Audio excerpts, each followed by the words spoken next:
This is Radio Waumini 88.3 FM.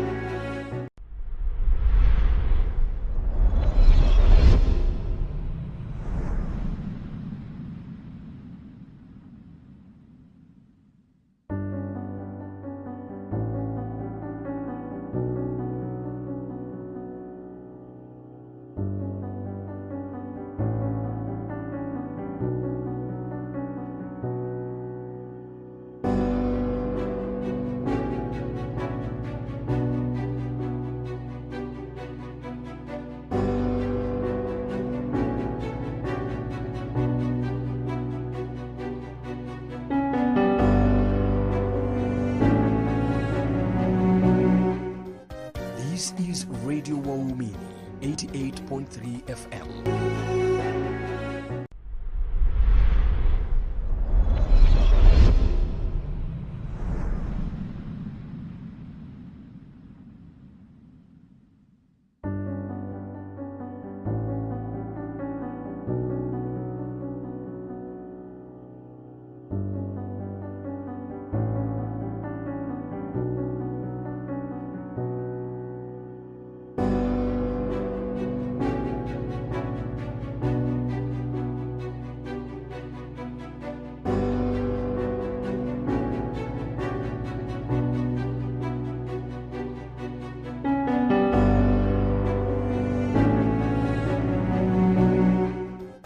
This is Radio Waumini 88.3 FM.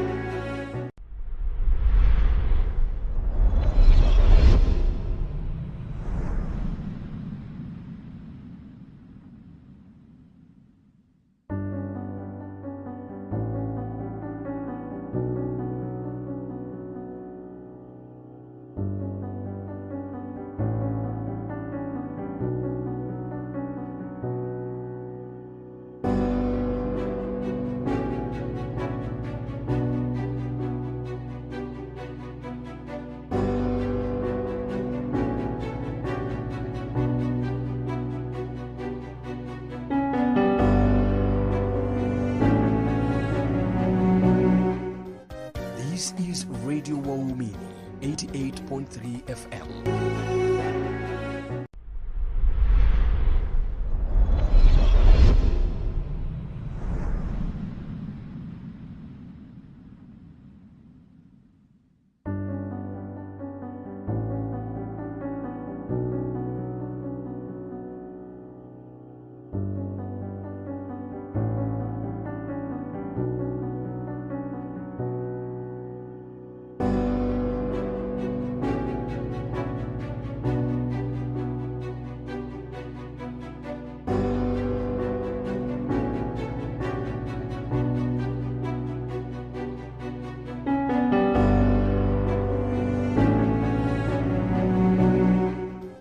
This is Radio Waumini 88.3.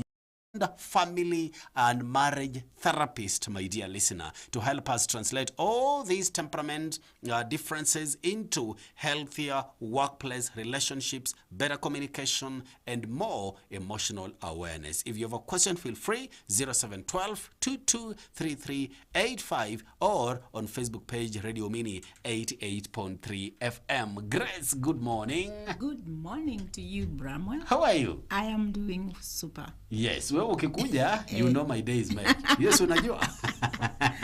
Yes. I am so glad to be here. Yes. And thank you for always giving me the opportunity and celebrating my talent. All right. Yes. And I really do. Kama kuna mtu sherekea, ni mimi. I am grateful. Absolutely and grateful. That I want the world to know. If there is somebody who thanks God for grace, it is me. Oh, umenijenga. Asante sana. Anyway, Grace, Yes. karibu sana. For those who are tuning in for the very first time, they are hearing me hyping Grace. They're wondering, who is this Grace? Kindly introduce yourself before we begin our conversations today. Grace is a marriage and family therapist. That is what I trained, and that is my expertise. Yeah. really was driven by my own experience with my own family, my own family, and what we went through. At a very young age, I started asking, why do people act the way they do? And so eventually, as life would have it, here I am. I went to school, studied for it. I have practiced it since 2008, and I just realized it's been over 15 years since I became a licensed marriage and family therapist. I like that. And I am glad to be here. I'm also a mother of 2 boys, and I am married, and I am a born-again Christian. So that is all me, and when you come to me, you meet all of me. Good, I like that. And we walk through that because God has really impacted my life, and my training and my research has really helped me to understand human experience. Okay. Yes. So karibu sana, Grace. Asante. And you know, this conversation is a build-up of what we've been discussing. Yes. Last week, we focused on the individual roles that we take at home based on how we are wired. So today, we are looking at our workplaces. But first things first, Grace, from your experience, why is it important for employees and leaders of organizations or institutions to understand temperament differences? Yeah, very, very important, so that we can increase what we call interpersonal relationships that are mutually satisfying. Okay. When we work together, we go long miles without getting tired, because then we are supporting each other and understanding. The word understanding is very important, because when we are misunderstood and when we are misunderstanding other people, then we can't focus on the task. Exactly. We cannot focus on teamwork because we are focused on the emotional triggers that happen in these spaces where there isn't much understanding. So knowing that there are different temperaments, they are neither right or wrong, is the way we are wired, sets us free from the struggle of kwa nini huyu anafanya hivi, why is this person acting this way. When we understand our biological wiring, and we start at actually at home. You look at your mom and dad and see how different they are, and you look at you and your siblings and do the same. If you have children, look at your children as well, and you see those are God-given ways that we are. And if you want to do that temperament quiz, do it, and you see the link, the temperamentquiz.com. It actually even gives you examples of famous people, including the apostles. So you see that ukiangalia the apostle Paul, he was a choleric. You look at Barnabas, he was a harmonizer. He was the supportive. If you look at Peter was quick with his mouth. He was a sanguine. And so once we start to look at, and Abraham, he was a people pleaser.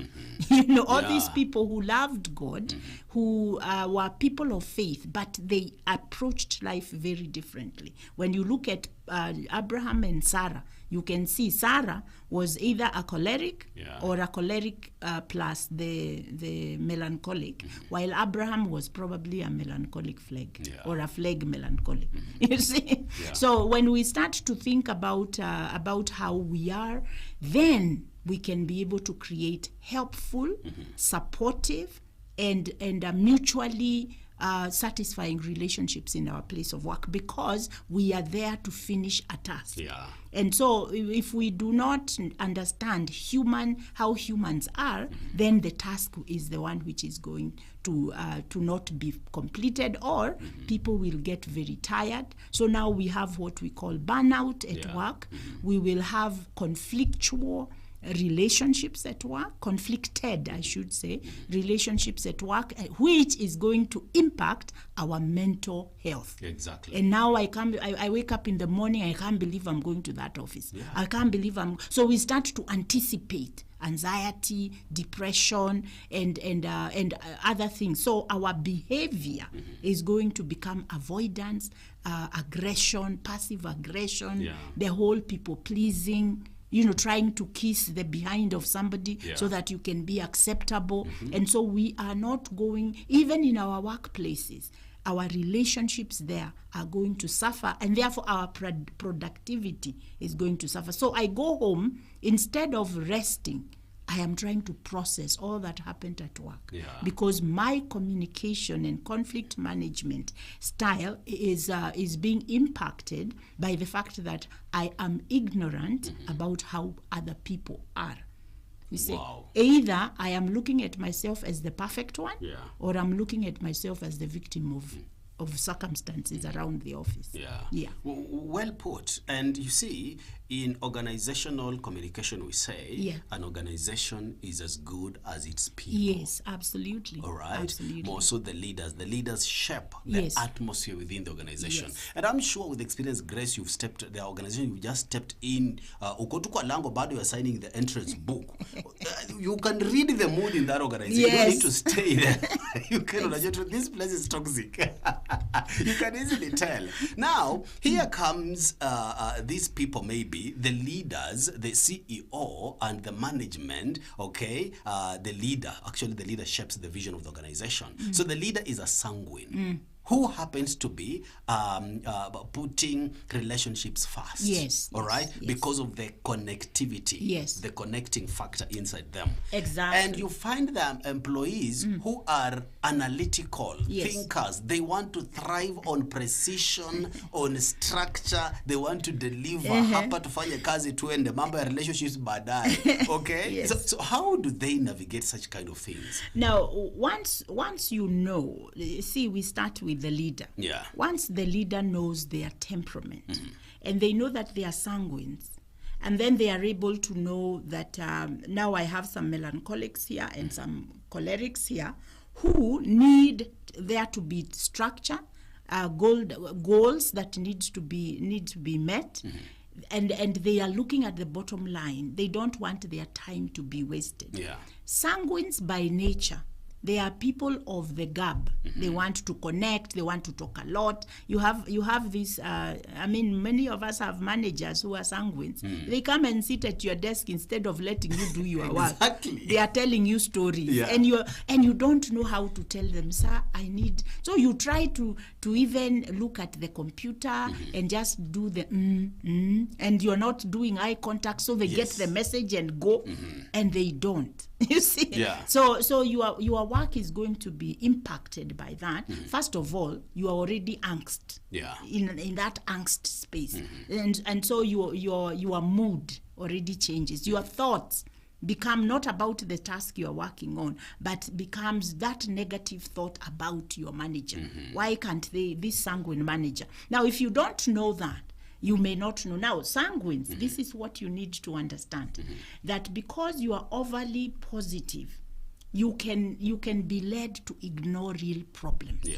And so as if you are a leader or if you are a part of a team as a sanguine, understand that you need to know that this is a real problem. It's not a distraction that you have to be positive about. No, if it's a problem, it's a problem. And it needs to be mended through. And then you need to understand that as a sanguine, you are going to be inconsistent by nature, because you have too many things going on, and what you are looking for is connection and positivity and that space where there is no sadness, which is not reality. And so you need to know the mood of whatever the things that are being done in that space. And then the other thing that you need to do, try not to use too many words. Learn to measure your words. Learn to just say what needs to be said. Watch a story mingi. And then allow yourself to learn how to be emotionally steady. We know that sanguines, when they are under pressure, they overreact. They can cry. They can scream. They can curl up like a baby. Because when they feel this pressure, the emotional pressure, they don't know how to regulate it. And so that would be, if you are, luckily, God doesn't give us just one. Either you are a sanguine melancholic, sanguine choleric, sanguine phlegmatic. There is some sort of balance. The key is for you to first of all understand yourself. Those who are team leaders listening to us, psychological well-being is your biggest asset within your team, because when the team is at peace, the team is in unity, cohesion, then your work is very easy. Yeah. And so I remember when I worked a long time ago, when I was in my 20s, I used to work in an office. The first thing we did when we congregated in the office was to come together and pray. And it was a Christian organization. And so we came together, we prayed, everyone would share a thought. But you see, that was a way of connecting early in the morning. So that now, then after that, we might say, is there anything that we need to talk about? Work. And if there isn't, or if there is, we process it. But you see, we have already connected as a team. So very important that if you are a sanguine, please allow yourself to kind of measure yourself. Now, number one, even if we don't finish this conversation today, we need to understand your strategies as a sanguine. Please learn how to do a to-do list. Create some sort of organization about what needs to be done. When the sanguine tries to avoid difficult conversations, sit down and write the points of the difficult conversations. What is it that we need to address? Because we are talking about conflict management. As a sanguine leader, you can't always, or even a member of a team, you can't always escape into laughter and jokes. You need to write down, this is the problem, and these are the strategies that we could use to do the problems, to address the problem. And then practice staying on the issue as a sanguine. Try and ask yourself, what do I need in order for me to stay on the subject? And allow your team members to support you. Tafadhali nikianza kuongea muone ninaenda on a tangent, please bring me back. You know, and then also check yourself, because most of the times we are self-aware. It's just that self-regulation is a skill we haven't mastered, either because of pride, because of shame, or even because of fear. And we want to be able to understand that about ourselves. And then, as a sanguine, commit yourself to follow up after conflict. All right. Sanguines and the phlegmatics, they are very averse. They are quite averse to conflict. And conflict, we need to understand, conflict is not a bad thing. It is an opportunity for development, for growth, for clarity. So if I come into the office, Bramwel, and I see you are not in a good mood, instead of me personalizing it or projecting my own disdain for your mood, so I might say, na huyu naye sasa anatufuria nini? Kama walikosana na bibi yake nyumbani, awache vitu zake huko. You see, now I'm being abrasive, angry, and resentful towards you. Or it is I am asking myself, what did I do wrong? Why are they treating me like this? You see, those two are not going to help. But a dialogue where I'm able to say, Bramwel, I have seen, I have observed what is going on. Clarity comes. But Bramwel might just say, oh, no, you know, nimekuja mtu wa boda amenifanyia hapo, you know. And then immediately the one who was personalizing it, they have clarity. And the one who was kufikiria bad about you, they have clarity. And now cohesion is back. Peace is back. Goodwill is back. And so we do need to allow ourselves, instead of living with assumptions, especially when we see something that causes us to feel there is a conflict, you as a sanguine, you are a connector. Connect. Stop making assumptions or pacifying, where you are saying, no, you shouldn't be. People need to be validated for their emotions. Their emotions are coming from somewhere. And so as a sanguine, even though you are people-oriented, you are expressive, you are talkative, and you want harmony and peace within that relationship, do not minimize conflict. Call it what it is, so that you guys can create some sort of way of resolving that conflict. Now, you see, if I come to the office and I see that my colleagues or one of our colleagues is not in a good mood, and we live in our heads instead of bringing that out so that we can deal with the conflict, in the course of the day, when we have bigger things to do, to deal with, that have to do with the progress of the company, we won't be able to do it. Kwa sababu tumekasirikiana.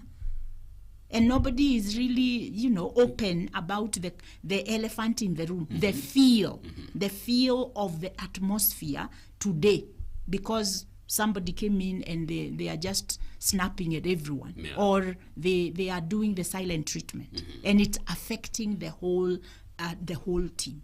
Well put. As you are explaining, I'm actually looking inwards, trying to actually see why most of the workplaces turn out to be very toxic. Yes. Because we have not understood this. Now, cholerics on the other side, Grace, tend to be direct and result oriented. So how can they express firmness without appearing intimidating? Now, as a choleric, you know that you are direct, you are assertive, you are quick to act, you hate inefficiency, and you bulldoze others. Exactly. You are focused on the end result. You're not thinking about how everybody is feeling. And I want to say to us that the strengths of the choleric is that they are very decisive in conflict. They move the conversations, while the sanguine is going on a tangent. The conflict, the guy who is the choleric, he's driving towards solutions. So the conversations are goal directed, and then they have very high resilience. A choleric does not take things personally. They really are, they separate, and they are able to guide towards. So those are your strengths. You are focused, you are courageous, you're not afraid of, my partner tends to say that me, I'm not afraid of taking risks. And while his wife is a flag. So what you want to do as a choleric, your areas of improvement is your tone of voice. Allow yourself to understand that when you speak without really thinking about the other people, what happens is that they're experiencing your aggression as harsh and intimidating. And when your team members feel that way, their mental health is impacted. Now, not all of them. Probably there are a few cholerics there who are celebrating your way. But then the rest of them, they may be feeling a lot of emotional upheaval because of the way they are experiencing. So watch your tone of voice, be patient. Not everybody is like you. Again, we come into this space where we are saying your emotional intelligence will lead you towards social intelligence, where you are able to, because you are a leader, your strength, being patient doesn't take away your strength of a leader. It just means that you're going to consider how other people are feeling. And also, conflict can damage relationships if you handle them too aggressively. People may not remember what you achieved, but they will remember how you made them feel. So that achievement, because you are a leader and you want everybody to come together, learn how to be relationally appropriate. So that think about how people are experiencing you. Don't think of it as black or white, right or wrong. No, think about it as socially appropriate, that other people are also experiencing you. So what are your growth? Pause before you respond. Take a while and ask yourself, what outcomes preserve both the relationship and the result? Because remember, as a choleric, you are result oriented. But then there is a relationship here as well. These are the people who are going to make your team shine. It's not you who is going to make it shine. And then I want to tell the cholerics, please allow yourself to learn the skills of emotional intelligence, especially the part of other awareness, empathy, and influence so that you stay away from demanding, shaming people into action, threatening, and also kind of the whole thing of guilt tripping and making people feel small. Don't do that, because then you won't have a team to lead. Sure. Unakumbuka vile we used to hear daddy coming and we all scatter. Disappear. Yeah. There is a guy who, a lady who told me one time when they were grown now, they were, young adults, their dad asked them, why is it every time I come and I get to the gate, all the lights were on. By the time I get to the house, all the lights are out and people are in their rooms. Yes. What is it? And that is when he was able to hear how his children experience his presence. Yeah. Not who he is, but his presence. So cholerics, let your presence be a presence that brings not only the energy to make things happen, but also the energy to connect, that people are feeling safe around you. Don't lead people by fear. Using fear. If you need for people to fear you, there is a problem with you. You have low self-worth. You have low self-esteem. You see, our politicians, when they ask us, unajua mimi ni nani? You should know people. Well, that means that I want you to see my power. I am not interested in you knowing who I am. Because deep down in me, I'm a very fearful person. And I'm thinking that if you don't like me, something is wrong with me. Therefore, I am going to, it's almost like I am going to cause you to kind of submit through fear. You see? So it's important to understand that as a choleric. The last thing I want to say for the choleric, active listening. How does active listening look like? In conflict management, again, remember what I said, that it is about understanding. Understanding is so important in conflict management.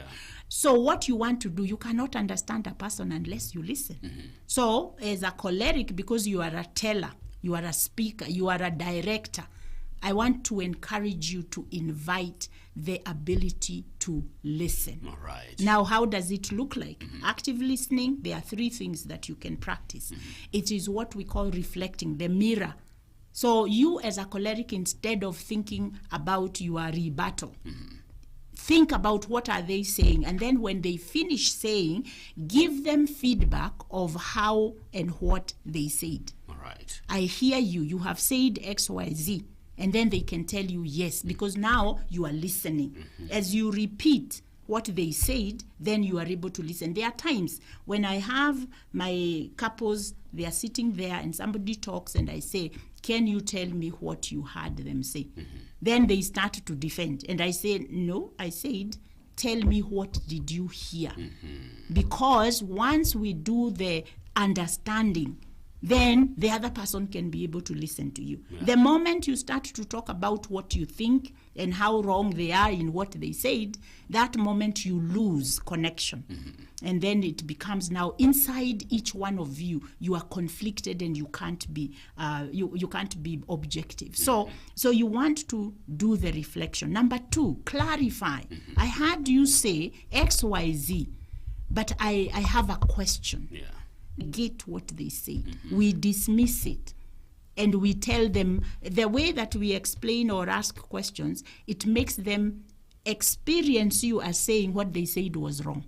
But it is an opinion, you see, and it is a dialogue. Both of us are grown. If we are in an office, that means I have my degree, you have your degree, I have my experience, you have your experience, I have my expertise, you have your expertise. We are equal. But for some reason, you are more, have an authority over me. It doesn't mean that you're smarter than me. You see what I'm saying? So what we want to do is to honor and really respect who we are. And so as a choleric, if you are able to hear more, it's almost like when you are clarifying, you are saying, I've heard you and you have said this and that. I'm wondering, or have you considered? You see, so what I'm doing is I am pulling you to align I am aligning with you and also influencing you to align with me. Now we are on a space where we can dialogue because we have connected. We are not disagreeing. You see, we are walking together with different opinions, but we are willing to hear one another. The last thing is where we summarize. So after I have listened, so choleric, if you want to have a summary, listen until the end. Don't interrupt. Don't sneer. Body language is a big indicator of whether you are listening or not. Attending to a person while they are talking means there is eye contact, there is no intimidating. You know, like right now when I'm talking, you are giving me eye contact. I can see your gesture. You know, you are involved. You are engaged with me, and that helps me to know that you are listening to me. Body language, tone of voice, and the words we choose to use, very, very important. That is the process of communication. Effective communication is when all three are actually aligned. You don't tell me, no, I'm not angry. That if you are not angry, you are not going to have that tone. If you are not angry, you are going to say, no, what makes you think I'm angry? I'm really not. So it is important for us as cholerics to understand how our body language, tone of voice is coming out. Let them finish, and then after they finish, before your rebuttal, please tell them what the summary of what they say. That's when you use your own words to express what you had them say. So 3 things, very important for all of us. Active listening, clarify, reflect, and summarize. Well said. Yes. Listen to what Leah says here. Grace, when my boss came to talk, in quotes, when I was working, I will tap into his knowledge by directing the talk to the task to be done. And it actually worked because I'd quickly finish the task as soon as he left my desk. Yes, because there is understanding. Exactly. Because that means that Leah, you didn't have background noise. In conflict and communication, effective and conflict and management and communication, it means that I am aware of my background noise and I manage it. I regulate it. So that's why we use the active listening. So I'm not just looking at my boss and a lot of things are going through my mind. I'm not even hearing it.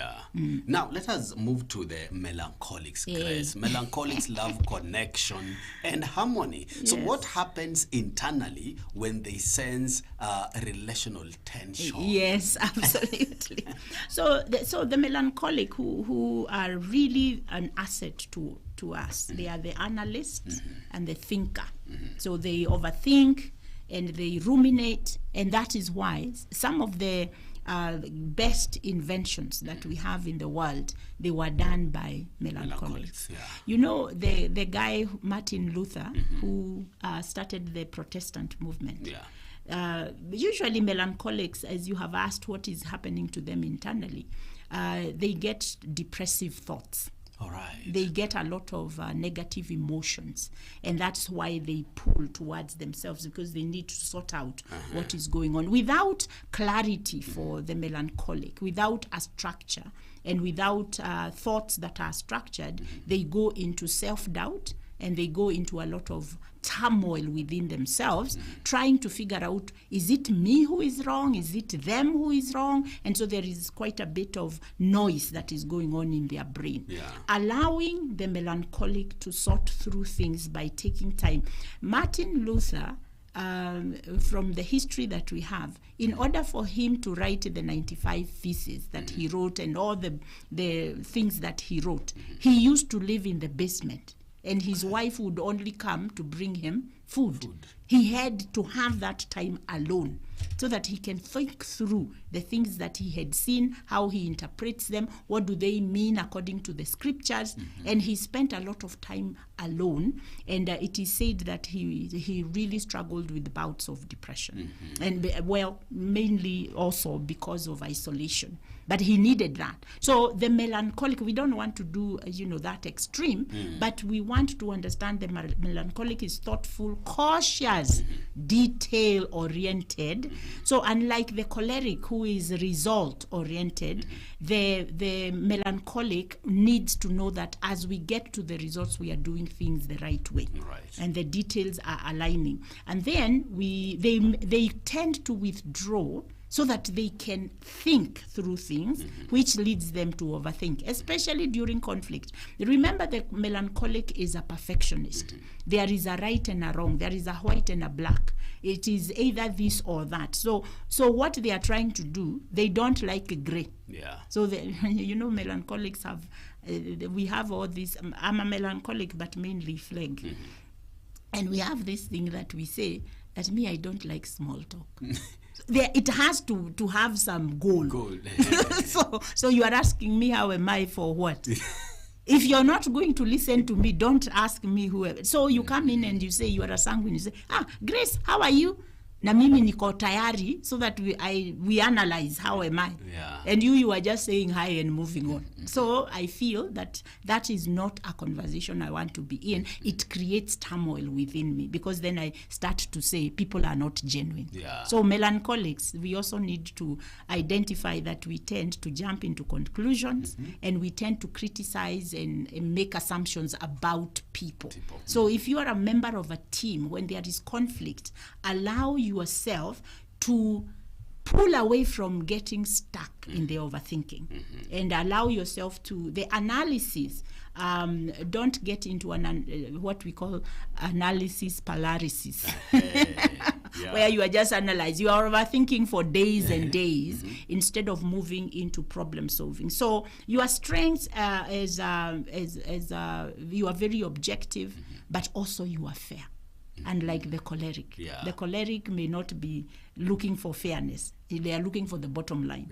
But the melancholic, they are fair, and they want to be able to be to everybody to win. They want everybody to win. So they need to also work on that perfectionism. Think about progress, because when you are dealing with people with different personalities, you're not going to have perfection. You are going to look for progress. How do we move from point A to point B? It's important for the melancholic to know that, but for you to be effective in that as a melancholic, stop thinking that your way is better than everybody's way. You have the ability to listen to other people, but whether you accept their way or not, that's your job now. That's your struggle right there. The melancholic, everybody needs to know, melancholics are driven by honesty. They value honesty and clarity. In the head, that's what causes them to ruminate. And as long as they cannot understand the why, they are not able to move on. And so sometimes the melancholic, I usually tell them, the why may not be as important as the what now. Because you may not be able to fix the why, to get to know the why, because it doesn't depend on you. But the action that needs to be taken after the thing has happened, the conflict has come, is going to be important. Now, as a melancholic, know that you are really able to bring order, because you remember once the strategic mind is going to order things and to create order within the conflict. You see, now the thing that the growth area for the melancholic is overthinking. Also avoidance. They may stay silent even when something bothers them deeply. And this I hear a lot, because we have talked about how opposite people will not understand each other. So another person will be saying, but they never say anything. Even when I prod, what you want to do with a melancholic is not to push them to open up. You need to let them know you are concerned, and then tell them when you are done thinking about it. I am processing. The word is processing. When you are done processing, I am open for us to talk about it. You see, don't push them, because when you push them, they feel you are not validating how they are. You see, and it is important. So allow yourself also as a melancholic to know when to open up and to communicate. Yes, something is bothering me right now, but I need time to process. Don't say I don't want to talk about it, because you see, you are in a team. So you want to say, yes, I have something that is deeply causing me distress, and you can see it, because again, the melancholics, they don't know how to pretend. They wear their feelings on their sleeves. Right. And so a melancholic, if you are there and they change mood, it changes the mood of everyone, because they can't hide it. They are not like the phlegmatic that can hide it. So allow yourself also to understand that conflict can feel like failure, but learn how not to take criticism personally. It's about the issue, it's not about you. And then the other thing you want to do, allow yourself not to be rigid. Practice flexibility so that you can be able to compromise, you can be able to cooperate, and eventually you can be able to collaborate. All right. Because those are the three very important aspects of conflict management within a team. Okay. Yeah. Well said, Grace. Unfortunately, time is not on our side. Yes. We will leave flag for next time. Yes. All right? Yes. Because these are people who are always calm. Yes. All right? But now, workplaces might not be accommodative. Yes. All right? It's kind of the harmonizers. The harmonizers, all right? So that is exactly what I'm looking forward to, God willing, next time in the interest of time. Yes. But lastly, Leah wants to know, Grace, can you effectively process what, how, and which outside why? Can you? Yes, you can. I think Leah is a very intelligent woman. Yeah. And she knows that you can, and that is how we normally organize. The processing of things instead of overthinking. The what, the why, the when, the who. The how, all of those, they need to be together so that we stop ruminating and we find a way outside of the conflict. Okay. Now, Grace, I really want our listeners to, especially the leaders who are listening to you and are now looking inward, to just come and sit under your feet so that they can know themselves better. So that by the time they are going to the organization, they have agreed that our organizations are good as we are, they make the organizations better. Absolutely. How can they get in touch? You can get in touch with me through the phone number 0797 490 404. Yeah, 404, sure. Yes. And my website, www.gracekariuki.co.ke. You can reach me there. This Saturday, we will be doing, I have been doing a series on cognitive behavioral therapy. Right. And this is about how we think. So basically, come and reach out to us and let me know. I'm doing class number 5 this coming week.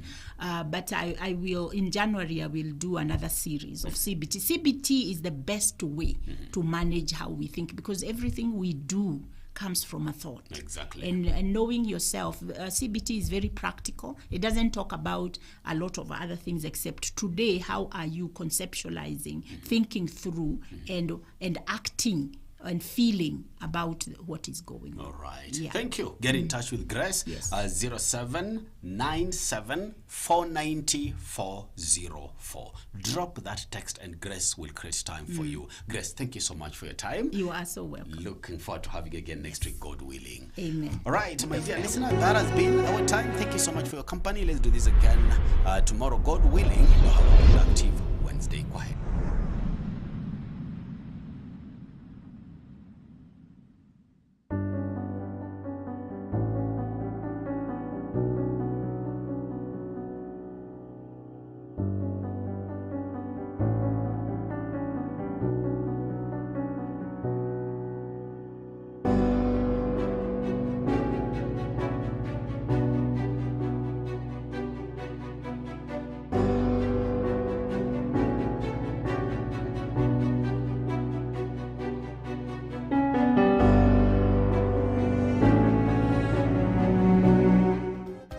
This is Radio Waumini 88.3 FM.